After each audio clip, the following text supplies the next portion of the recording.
Hello guys, আশা করি সবাই ভালো আছেন। আবারও আপনাদের মাঝে একটি লাভ স্টোরি নিয়ে আসলাম। আজকের লাভ স্টোরিটা হলো বোনের ননদ যখন ঘরের বউ। তো আপনারা তো বুঝতেই আছেন আজকে লাভ স্টোরিটা কী পরিমাণ সুন্দর হতে চলতেছে। তো হঠাৎ করে বোনের শ্বশুরবাড়ি চলে যাই, কারণ অনেক দিন হলো যাইতে চাইতাছি। তো সময় স্বল্পতার কারণে যাইতে পারি নাই। তো যেহেতু হঠাৎ করে যাই তাকে না বলে, তো আমি বাড়িতে যাওয়ার সাথে সাথেই আমার যে বিয়ান, তো তার সাথে অনেক আগে থেকে কথা হয় আমার। তো সে আমাকে দেখে দৌড়ায় আসে, আসার পর বলতেছে যে এতদিন পর বিয়ানের কথা মনে পড়লো।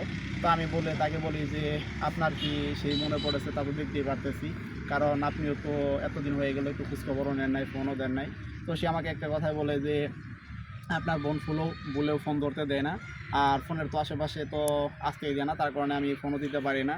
তো আমি তাকে বলি যে আমরা কি এখানে কথা বলবো না ভিতরে চলে যাব। তো তখন সে বলে যে না বেয়, আপনাকে এখানে রাখবো কেন, তো আসেন আমি ডাক দিতেছি। তো সাথে সাথে আমার বোনকে ডাক দেয়। তো বোন বাইরে আসে, দেখে যে আমি দাঁড়িয়ে আছি। তো সে আসার পর বলতেছে যে এতদিন পর আমার কথা মনে পড়লো। তো আমি তাকে বলি যে তুমি তো জানোই যে আমি সবসময় ব্যস্ততা থাকি, তার কারণে কম আসা হয়। তো আমরা ঘরের ভিতরে চলে যাই, যাওয়ার পর কিছুক্ষণ গল্প করি। তো গল্প শেষ করার পর বসে আছি। তো এই সময় দেখতে পারতেছি যে ব্যায়াম, দেখতে পারতেছি যে ইশারা দিতেছে আর বারবার বাইরে যাইতে বলতেছে। তো আমি বাইরে যাই, বাইরে যাওয়ার পর সে আমাকে বলে যে আসেন আমরা পুকুর পাড়ে যাই। যেহেতু তাদের পুকুরটা অনেক সুন্দর একটা পুকুর, চারপাশে নারকেল গাছ। তো সেই নারকেল গাছগুলাতে অসংখ্য নারকেল ধরে আছে। তো আমি ওইখানে যাওয়ার পর আমাকে বলতেছে যে তাহলে আপনি যখন এতদিন পরে আইছেনই, তো আমাকে একটা ডাব পেড়ে খাওয়ান। তো আমি তাকে বলি যে আমি তো আপনাদের বাড়িতে মেহমান, তো আমি কিভাবে ডাব পেড়ে খাওয়াবো।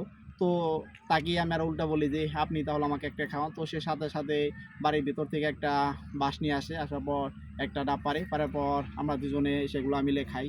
তো এরপরে কীভাবে তাকে প্রপোজ করলাম আর সে রাজি হলো কিনা, এগুলো অবশ্যই আপনাদের মাঝে পরবর্তী কোনো লাভ স্টোরিতে দিয়ে দিব। তো আপনারা তখন পর্যন্ত যারা আমার লাভ স্টোরিটা শুনলেন, তারা অবশ্যই আমার চ্যানেলটি সাবস্ক্রাইব করবেন, শেয়ার করবেন। আবারও দেখা হচ্ছে আপনাদের মাঝে পরবর্তী কোনো লাভ স্টোরি নিয়ে।